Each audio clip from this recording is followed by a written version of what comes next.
Dead Island 2 has so many awesome weapons, and I'm not gonna use a single one of them. In this video, I'll be taking on Dead Island 2's terrifying Apex variant zombies using only kicking, while also using the Masochist skill card that makes the game way more difficult. This turned out to be one of the most fun challenges I've completed on this channel, and things get pretty insane by the end. So let's check it out.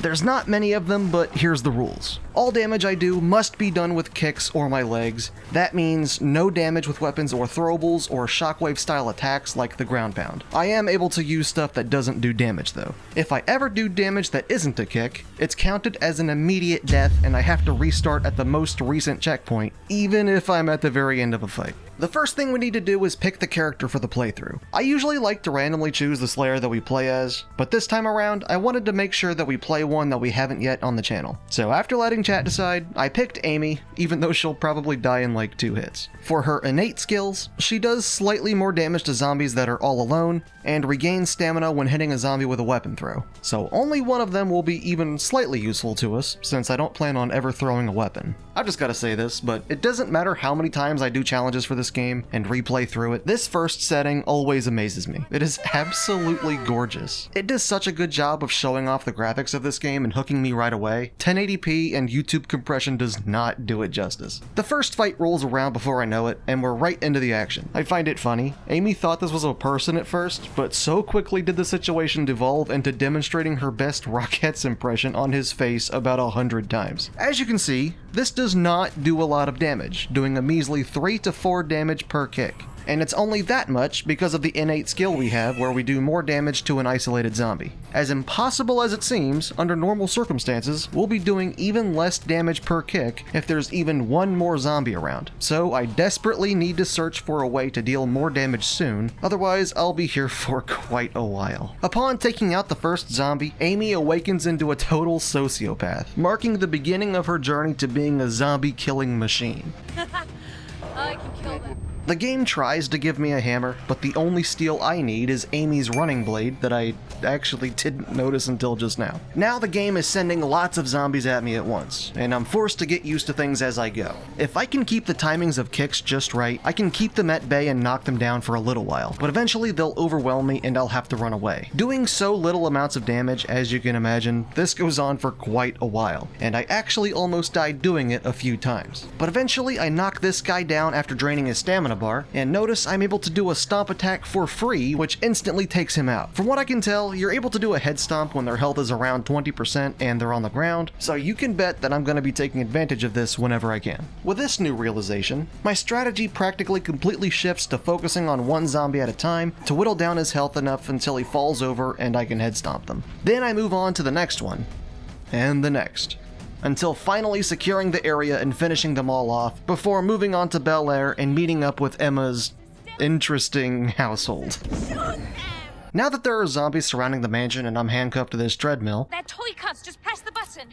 I knew that. this is where the Masochist skill card is unlocked in this game, and if you thought I was in for a rough time before, you have no idea what I'm in for now. If you've not watched any of my other videos, the Masochist skill card makes the game far more challenging, giving the zombies more health and making them do more damage to you. But it also has the added benefit of taking up one of your Survivor skill card slots that I could be using for something else. I also realized that I had personal space when I first looked at the cards I had available to equip, so when I unlock another slot, I already know what I'm going to equip next. Now to help Emma out with the pest problem.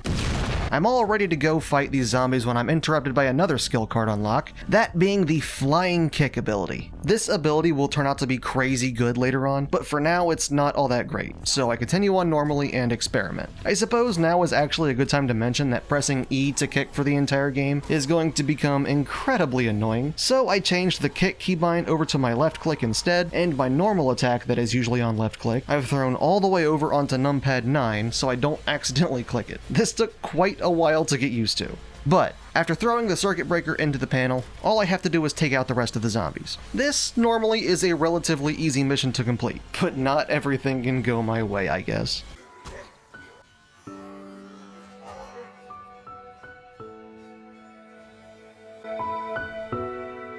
So yeah, for some reason when you crouch and kick in this game, it turns it into a really lame punch that shouldn't do any damage in the first place. Okay. But I'm true to my word and accept my fate, restarting from the nearest checkpoint, that being the first death of the playthrough. But that's alright. On the second try, I was easily able to complete the objective and am able to move on. After returning to the house to speak with Emma, we meet Sam B for the first time, who was immediately surprised to hear that we're immune to the zombie virus too. This motherfucker. I never really understood why he's so surprised here. In the first game, he had at least 3 other people that were also immune like he was, so it really shouldn't be all that surprising. But anyway, despite his wishes to keep us from being dissected, Amy decides it's best to go to the hotel where the army has set up camp and tried to volunteer herself for a cure. At this point, we've unlocked our next survivor skill slot, and I can equip the personal space card I mentioned earlier. It gives you a moderate boost to damage and force for each kick and jump kick attack, so this is going to be nothing but good to our build. We also get a lot more knockback to our flying kick with it, and it can even hit more than 1 zombie at a time now. So this will definitely be a big contribution to our success in future missions where there's more than 1 zombie. There were a couple sections at the hotel that gave me trouble, starting off with the lobby, where about 40 zombies come at you all at once. As mentioned, Amy can't really handle more than 1 zombie at a time without taking 3 years to get the job done. I guess it also doesn't help that I failed to realize until 20 minutes into the fight that by going outside to get distance from the zombies, I was essentially resetting the mission, since they want you to fight off all the zombies in the lobby without leaving. So I ended up just going around in a circle like this, vaulting over the railing when I needed to escape, and chipping away at their health over a very long period of time. Until we get some more skills later on, this is pretty much how we're going to be handling the zombies. Next up on the list of roadblocks, I ran into a problem when trying to get through this vent to progress the game. If you're playing in practically any other way, you can just move right on through this and proceed. But since there are zombies up in the vent, somehow, I don't have a way to kill them since, as established earlier, if you try to kick while crouching, you do a punching attack for whatever reason. I'm unable to just walk around it. That'd be way too easy. So now the question is, how am I going to get through here? The answer to this problem was pretty simple, but it still took me quite a while to figure out. First, I tried luring the zombie to the hole I came in from, but she wouldn't follow me into the room. Then I tried a meat bait curveball, but she wasn't interested. Turns out if the bait isn't thrown on the same level as her, she does not care. So once throwing it inside the vent, I finally persuaded her to crawl over the hole and fall down, allowing me to take her out. Once I figured this out, the second zombie inside the vent was easy to lure in the opposite direction so I could get past her and continue. But this was a really interesting problem that was introduced with the challenge. It's so fun having to think outside the box with stuff like this. So in between the last clip and this one, I went to bed, and I just woke up, so if I sound any different, or my voice is different, then that's why. Now it's time for our first encounter with a crusher, Becky. If I had the block ability, I'd be able to get up close and personal with her and release a barrage of kicks. But since I'm stuck with this thing, I'm forced to be much more agile, which I was still in the process of getting used to. For the most part, my strategy with her was to back away, run and flying kick her, then back away again, finding random places I can add another few kicks. Since I was so mobile, I found Becky was having a lot of trouble being able to hit me. The zombies for the most part were easy to take care of. Personal Space does a pretty decent job of taking them out when paired with Amy's innate ability. And let's not forget about the head stomp. It's still coming into play pretty nicely. With this strategy, patience, and a little caution, it ensured I was able to get past the section on my first try with very little issue. As soon as we return back to the mansion, we're told that Michael went out into the night for some reason. I know everyone's kind of screaming at me Dying Light Brecken style to go find Michael, but there's a mission I need to go do to unlock a pretty decent skill card for our build. That mission, of course, being the clickbait mission. This would have been impossible earlier, but now that I have the dropkick ability, I'm able to launch the zombies off the roof of the house like Amanda wants. I won't go too much into detail here since this isn't a main mission, but I ended up really loving the dropkick. I can definitely see myself being able to use this ability in the future. Once completed, I acquire the Wrecking Ball skill card, which will even further upgrade my flying kick ability. I must say, the build is coming together extremely well. After finding out where Michael was going to by going through Beverly Hills, we finally find him after making our way through tons of zombies, a few different sets, and lots of careless deaths. I'm just about to escort him home, but then we're ambushed by the very first bloater, spitter, toad, boomer, zombie thing of the playthrough, and we've got to take him out before we can proceed. The Slobber is a really annoying zombie, spitting caustic acid at us at pretty much every chance he gets. He's resistant to blunt damage, so all of our kicks do somehow even less damage than what what they usually do. I noticed that when I get up close and in his face, he's much more likely to do this normal melee attack on me that's pretty easy to dodge. So normal kicks are pretty effective, even if it's gonna take like 300 or more to take him out. But if I find myself having to run away like I do when his zombie friends arrive, he becomes a much more difficult opponent since he has a super accurate toxic sludge projectile. If he himself wasn't difficult enough, the 20 other zombies the game sends at you during this fight will really push you to the brink of your sanity. And if I die, I have to do it all over again. At first I had dropkick equipped, but it simply wasn't doing enough. It seems the best way to go in terms of which skill to equip is to use dropkicks for groups of zombies and flying kick along with the weaken add-on from Wrecking Ball for solo ones. If I can manage to chain flying kicks back to back while he's still weakened from the previous one, I can get some pretty decent damage in, even with him having resistances to my attacks. With the combo of this strategy, using the chem bomb to purify myself of caustic effects, and using his pools of acid against the normal zombies, I was finally able to take out the slobber. This was a rough fight, taking me about 30 minutes of constant attacking. Now that that's over, I get a chance to breathe by taking on some normal zombies again. The entire point of this water treatment plant section of the game is to simply open this door so I can get to Sam and help him find some guns. Whenever I get here, I really can't help but notice that this would just be the easiest wall to climb over. There's not even barbed wire up there or anything. But it's alright, I suppose. At least I have a tiny bit more XP for the extra zombies that I was forced to kill.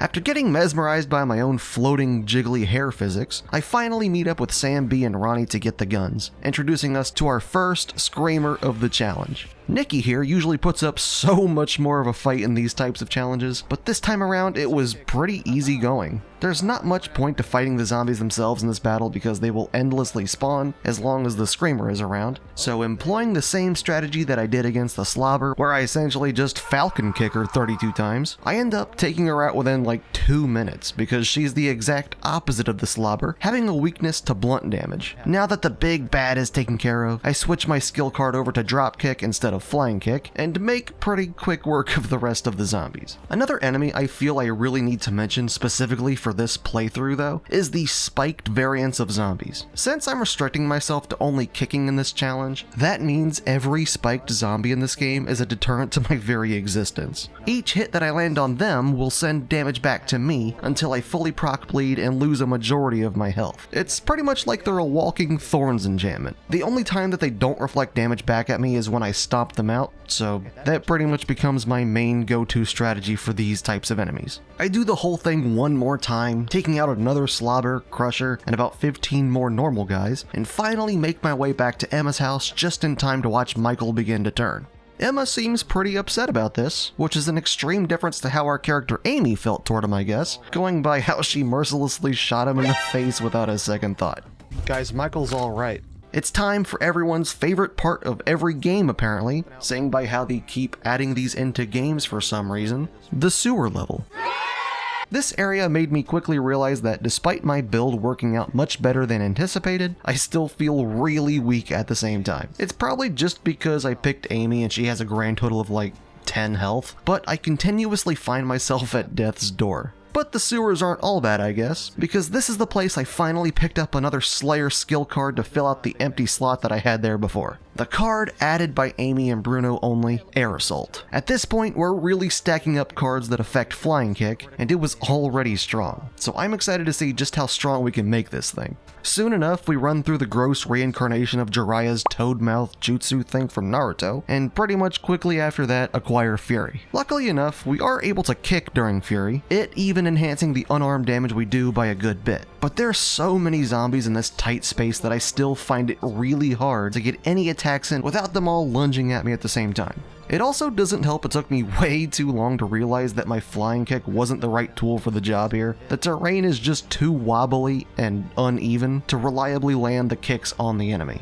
It took a couple of deaths, but once I realized to switch over to dropkick, things got so much better. It's a lot easier to land attacks on groups of zombies with a dropkick, so pairing that with the extra damage Fury adds gave me the extra edge I need to finally get through this section and head into Venice Beach. It's such a shame that we don't get more things to do here on Venice Beach. Yeah, there's a few side quests here, which I do a few of soon, but for the most part, that's all there is in this area. After getting two-shot by a crusher, I successfully cleared the parking lot and liberate the poor people at the Blue Crab. Or most of them anyway.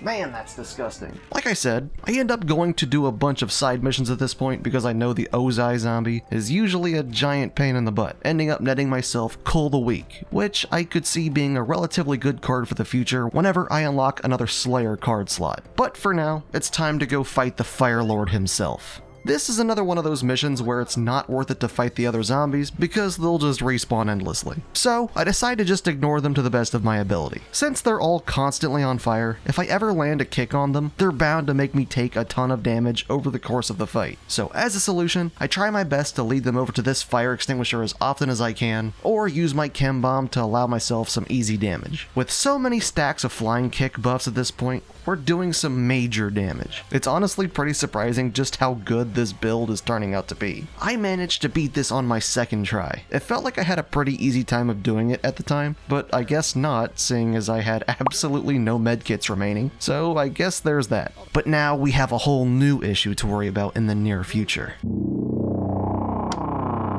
When I mentioned earlier that this area doesn't have a lot, I mean it. We were tasked with saving the blue crab, taking out Dylan, and now we're ready to move on to the next big area after getting through the military checkpoint. I really like this area, so it's a shame that there's not more main missions here. A little side tangent, but I also wish they did more with the earthquakes.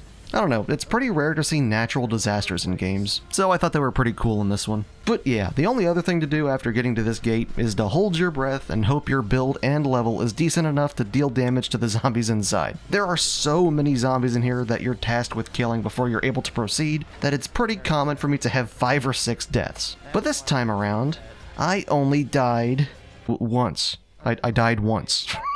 In my defense, 2 zombies hit me at the same exact time and did almost 600 damage to me. But the second time around, I had less issues. Along with my flying kick being more powerful than Leonidas's in 300, I relied a lot on using the Fire Crusher's attacks against them, leading them through the fire multiple times and having them blow up the barrels around the place. Fighting all of these enemies can be really tricky in this small of a space, so you have to be constantly on the lookout for an escape if you get cornered. All those years of Call of Duty Zombies is paying off big time. And the fire.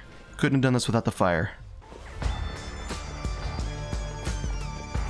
Have I ever told you how much I love these title cards? It makes me feel like the most epic man in the world just for entering a new location. Finally, we've arrived at the Serling Hotel, which means other than the main mission specifically dedicated to finding the Bob, it's time for more side quests. I've been leveling up at a steady rate thanks to all these, but my health still leaves much to be desired. Most of the time, it only taking me 2 or 3 hits to fall over and die. As reference, the Blood Drive main mission is apparently around level 18 according to these zombies, so it really makes me wonder just how low of a level you would be at this point if you did none of the side quests. Now that I think about it, this could be a cool idea for another video, so let me know if you'd want to see that. After getting a sample of our blood from the CDC and taking out these 2 crushers a little later, we unlock the Lifeguard Station HQ, which I'll assume belongs to David Hasselhoff thanks to that old Baywatch show. Our next big goal is to make it to the end of the pier to get the laptop needed to analyze the blood we extracted from ourselves, where we'll encounter about 200 zombies, a voltaic screamer, and Butcho the Clown. Now that I've reached level 19, I did unlock the final slot for our Survivor skill cards, which I immediately equipped Rallying Cry into. Rallying Cry allows you to weaken nearby enemies with War Cry, while also giving you a bit more HP and removing all status effects. This is honestly probably one of the best perks in the game as far as I'm aware. But first up is the Voltaic Screamer. The first thing that usually makes this fight difficult is the fact that not only are you fighting a brand new zombie with AoE abilities, but you also are locked in a tiny arcade room with like 15 zombies in total. Hey look, there he is.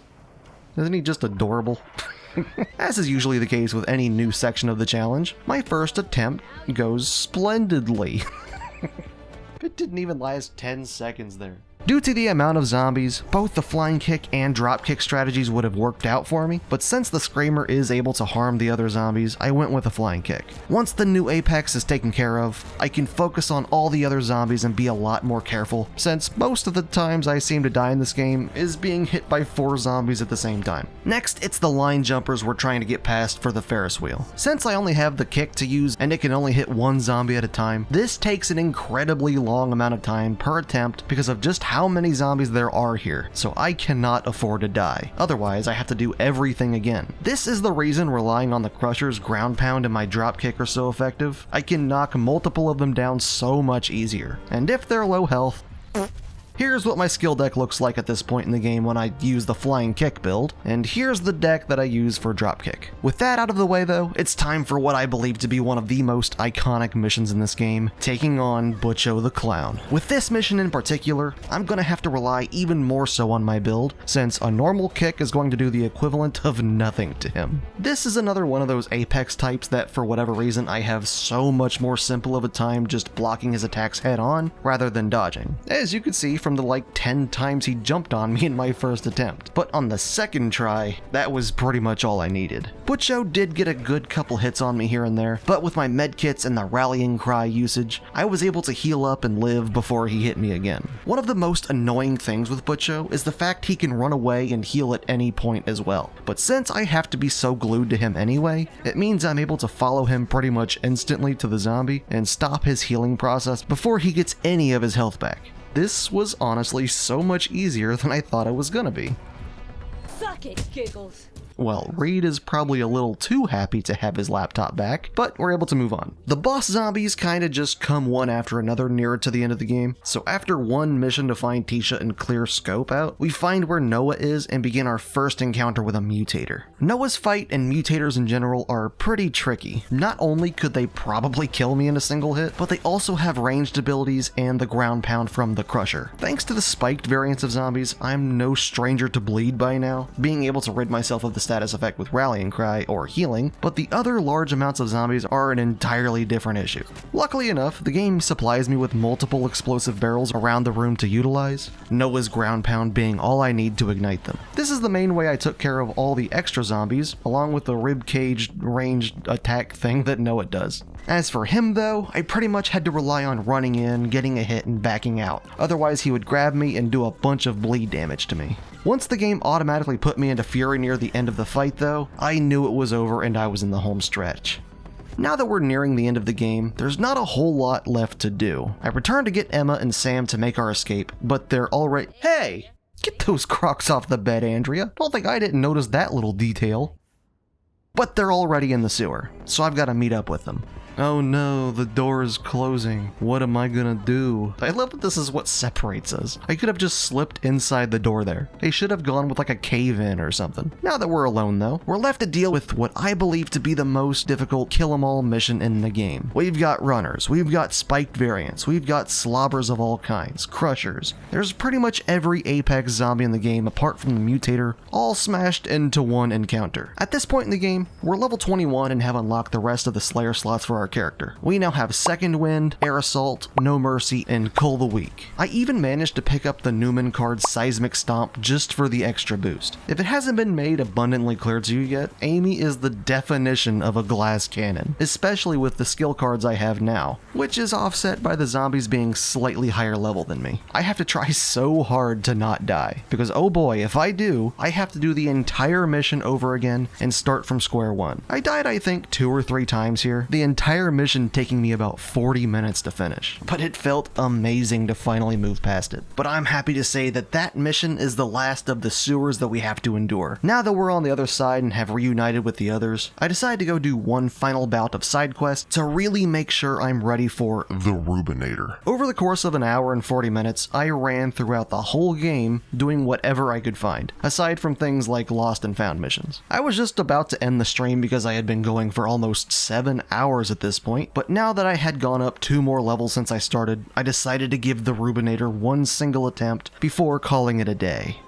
Despite the sheer amount of zombies that come at you in this final mission, I decided it would be best to go in with my flying kick since I had so many stacked effects for that particular playstyle. As expected, a 1v1 would be way too easy, and it didn't take long for me to get him low enough to summon the first wave of zombies. Our new skill No Mercy played a super important role in this fight, since whenever a zombie has a harmful status effect, I do 25% more damage to them. Ruben pretty much constantly is enraged, so this was an effect that happened every single attack. With the help of meat bait to lure away the other zombies, I was able to jump in, flying kick, and get out repeatedly. But the more that I damaged him, the more fire there would be throughout the entire arena. The mixture of all the zombies, environmental effects, and the boss himself is what makes this fight so difficult. And I was just about to run out of medkits. But right when all was about to be lost, I got what I can only attribute to be god drops. 3 medkits dropping at the same time. Thanks to the extra bit of health, I was able to dodge just long enough to deliver the final blow to Ruben, ending the fight on my first try and completing the challenge.